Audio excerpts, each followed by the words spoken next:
ہیں اور آشیرواد لیتی ہیں، تو رام چندر جی نے اپنی پتنی کو جھکنے نہیں دیا، دونوں کاندھے پکڑ کے ان کو اٹھا لیا اور فرمایا رام رامائی نمః رام رامائے ستیم استی، ہے سیتا میں رام ہوں تیرا اور تیرے رام کا رام ہے اوپر والا۔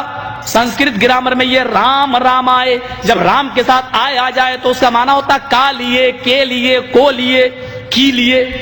رام رام آئے، رام کے لیے نمسکار کرو، جھکو، یعنی اپنے رام کے سامنے نہیں بلکہ اس رام کے سامنے جو تیرے رام کا بھی رام ہے۔ اے سیتا میں تیرا رام ہوں اور تیرے رام کا رام ہے اوپر والا۔ رام رامائے نمః، اپنے رام کو پرنام نہ کر بلکہ اس رام کے سامنے جھک جو تیرے بھی رام کا رام ہے۔ اس لیے ہندوؤں میں جب کوئی مر جاتا تو کہتے ہیں رام رام ستیہ ہے۔ ارتھی دیتے وقت شمشان گھاٹ میں لے جاتے وقت کیا کہتے ہیں؟ رام رام ستیہ ہے۔ اب بدل دیا، کہنے لگے رام نام ستیہ ہے، حالانکہ سنسکرت نہیں بدل سکتے۔ رام رامائے ستیم استی، رام کا رام سچا ہے، یعنی رام رام سچا ہے۔ مطلب یہ ہوا ہائے مرنے والے تو مر گیا، اب رام چندر جی تیری زندگی کے مالک نہیں، اب تو رام کا رام جانے کی تیرے ساتھ کیا معاملہ ہوگا، تو نے عمل کیسے کیے، تو نے کرتوت کیسے کیے، رام کا رام ہی سچا ہے۔ فَمَن يَعْمَلْ مِثْقَالَ ذَرَّةٍ خَيْرًا يَرَهُ وَمَن يَعْمَلْ مِثْقَالَ ذَرَّةٍ شَرًّا يَرَهُ۔ ایک نہیں 1,00,000 قرآن خوانی کر ڈالو، ایک نہیں 1,00,000 قرآن پڑھ کے مرنے والے پہ بخش دو، مرنے والے کو کچھ بھی ثواب نہیں ملے گا، اس کی اپنی زندگی میں جو اس نے عمل کیے ہوں گے وہی اس کے کام آئیں گے۔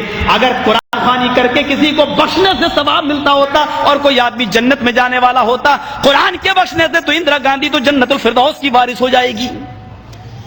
ہمارا باپ مرتا ہے تو ایک قرآن پڑھا جاتا ہے نا، اندرا گاندھی مری تو ضمیر فروش کٹھ ملاؤں نے، اپنے ضمیر اور اپنے ایمان کو بیچنے والے ملا اور مولویوں نے اس کی سمادھی پر تین قرآن خوانی کی ہے، صرف کانگریس سے پیسہ وصول کرنے کے لیے۔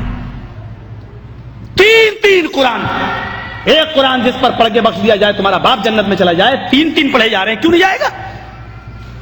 صاحب وہ کافر ہے، کافر کہاں ہے؟ نہیں وہ کلمہ نہیں پڑھتا، جو کلمہ تم پڑھتے ہو وہ بھی تو وہی کلمہ پڑھتا ہے۔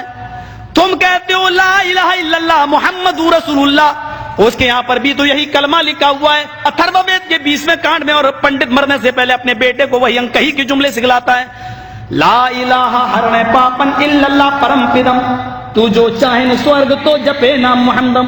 ہے میرے بیٹے، مرنے سے پہلے لا الہ الا اللہ پڑھ لینا، تیرے سارے پاپ مٹ جائیں گے۔ لا الہ ہرنے پا الا اللہ، لا الہ ہرنے پاپن الا اللہ پرم پدم، لا الہ الا اللہ پڑھ لینا، تیرے سارے پاپ ہر ہو جائیں گے، مٹ جائیں گے۔ یہی تو اللہ کے نبی نے کہا تھا ان الاسلام یہدم ما کان قبلہ، اسلام لے آؤ۔ اسلام کب لایا جاتا ہے؟ جب کلمہ پڑھا جاتا ہے۔ ما کان قبلہ، جتنے بھی گناہ تم نے کیے ہیں سارے کے سارے گناہ معاف ہو جائیں گے۔ جو کلمہ تم پڑھتے ہو وہی تو وہ بھی پڑھتے ہیں، فرق اتنا ہے۔ دلیل کیا ہے؟ تم کھڑی مورتی کی پوجا کر رہے ہو، وہ پڑی مورتی، ایک پڑی مورتی کی ایک کھڑی مورتی کی، یہ شنکر بھگوان کی مورتی ہے، یہ بڑے پیر صاحب کا یا نظام الدین اولیاء کا مزار ہے، یہ احمد رضا خان کا مزار ہے۔ یہ کھڑی مورتی ہے، یہ پڑی ہے، جو کام اس پہ ہو رہا ہے وہی کام تو اس پہ بھی ہو رہا ہے، ورنہ مجھے بتا دو ہندو چنری چڑھائے مورتی پہ تو کافر، تم چادر چڑھاؤ تو پکے مسلمان، وہ ہار ڈالے تو کافر، تم پھول برساؤ تو پکے مسلمان۔ یہ کوئی چیز کھانے کی مورتی پہ چڑھائے تو کہے پرساد، پرساد کھانا حرام، یہاں پر کوئی چیز چڑھائی جائے اس کو کہو تبرک ہے، اور یہ کھانا بڑا مبارک۔ ہندو مورتی دھو کر اس کا پانی پیے اور کہے کہ یہ گنگا جل سے زیادہ پاک پوتر ہے، اس سے بیماریاں صحیح ہو جاتی ہیں۔ مسلمان عرس کے موقع پر قبر دھو کر پانی اس کے بوتلوں میں بھرے اور کہے کہ اس کے آگے تو زمزم بھی فیل ہے، تو یہ پکا مسلمان۔ جو کام اس پہ ہو رہا ہے وہی کام تو اس پہ ہو رہا ہے۔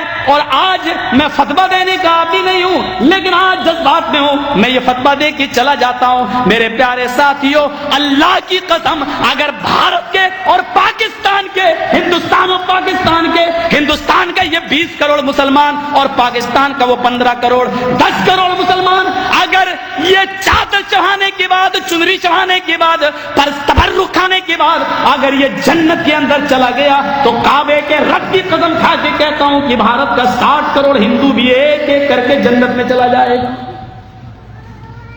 اور اگر بھارت کا ہندو جنتی نہیں ہے تو اتنا یاد رکھنا کہ پھر تم اپنے مسلمان ہونے کا سرٹیفکیٹ پیش کرو۔ تم وہ جہنم میں کیوں جائے گا؟ اگر وہ ان کاموں کی وجہ سے جہنم میں جا رہا ہے تو تم یہ کام کیوں کر رہے ہو؟ تمہارے اندر یہ کام کیوں پائے جا رہے ہیں؟ تم بھی تو وہی کام کر رہے ہو۔ ارے اس نے تو پھر بھی مورتی لگا رکھی ہے، تم نے تو پتہ نہیں کس کو گاڑ دیا اور نام ہی اس کے بدل دیے۔ اللہ جانے اس میں حقیقت میں وہ ہے بھی یا نہیں ہے۔ مسجد میں ہوں اللہ کے گھر میں، اللہ کے گھر سے بڑی کوئی جگہ نہیں ہوتی ہے۔ میں نے بنارس میں اپنی آنکھوں سے دیکھا، اپنی آنکھوں سے ننگا بیٹھا رہتا تھا۔ جینیوں میں جیسے ننگے بابا ہوتے ہیں نا، انڈیا والوں کو اچھی طرح معلوم ہوگا، وہ گھومتے ہیں آگے اور پیچھے پیچھے عورتیں چلتی ہیں، ان کے دودھ سے نہلایا جاتا ہے۔ جو گربوتی عورتیں ہوتی ہیں وہ دودھ جب بہتے ہوئے اس بابا کی شرمگاہ کے پاس سے آتا ہے تو اس کو بھر لیتی ہیں، گربوتی عورتوں کو پلایا جاتا ہے تاکہ بچہ نیک پیدا ہو۔ میں نے نوائے اسلام میں ایک موضوع لکھا تھا کہ اس سے بچہ نیک پیدا ہوگا یا بے شرم، یہ تو خود ہی پتہ چلے گا۔ کیس چل گیا تھا میرے اوپر۔ غور کریں آپ، ننگا بیٹھا رہتا تھا، ایک ٹائم کی نماز نہیں پڑھتا تھا، اس کو وضو بنانا نہیں آتا تھا۔ مر گیا جب وہ، اس کا مزار بنا دیا گیا، 3 سال کے بعد اس کا نام رکھ دیا گیا ننگا بابا۔ نام بھی ہے ننگا بابا، ان کو نام بھی ایسے ہی ملیں گے، اللہ کی قسم ان کو صحیح نام بھی نہیں مل سکتے۔ ننگا بابا، ذرا بتاؤ کہ ننگا رہنا کون شریعت میں ہے؟ کون سا مذہب ننگا رہنے کی تعلیم دیتا ہے؟ کون سی تہذیب ننگا رہنے کی؟ اور یہ نام تک رکھا گیا ننگا بابا، بابا پر رکھا ہوا ننگا بابا باقاعدہ۔ جیسے بریلی کے اندر تھا ایک کتا بابا، اب تو بدل دیا لوگوں نے، کہتے کتب بابا، کتب کر دیا۔ لیکن رکشے والے سے کہو کتب شاہ کے مزار پہ جانا تو جانتا ہی نہیں جب تک یہ نہ کہو کتا بابا۔ ایک کا نام ہے پتنگ بابا، کسی شریف انسان کا کام ہے پتنگ اڑانے کا، نام رکھا گیا پتنگ بابا۔ بنگلور سائڈ میں چلے جاؤ، مجھے میرے دوستوں نے دکھلایا جنگلی بابا۔ کون نام ہے؟ نام تو پہلے اچھے رکھ لو یار، نام تو کم سے کم صحیح رکھو۔ یہ تو جو یہاں ہو رہا ہے وہ کام یہاں ہو رہا ہے۔ یہ میں نے ہندو دھرم سے ایک توحید بتائی، رام چندر جی نے کہا کہ اس کے سامنے جھکو جو تمہارے رام کا بھی رام ہے۔ ذرا اولڈ ٹیسٹامنٹ سے ایک توحید سنیے، اولڈ